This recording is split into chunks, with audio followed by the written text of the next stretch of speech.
দিদির কাছে পড়তে বসলে যা হয়।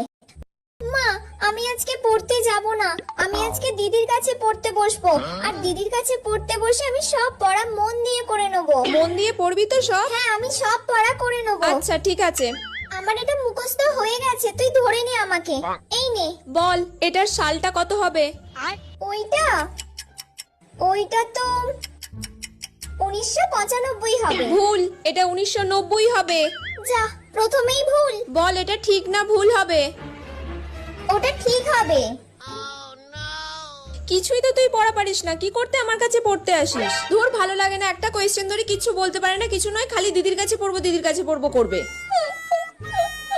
বল এটা কি হবে? এটাও পারবি না তুই? হ্যাঁ, এটাও পারবি না? কিচ্ছু পড়া পারে না, কিছু নয়। আমাকে মারলি তো, এবার দেখ আমি মাকে গিয়ে বলবো দিদি আমাকে খালি মারছে, কিচ্ছু বুঝিয়ে বলে দিচ্ছে না।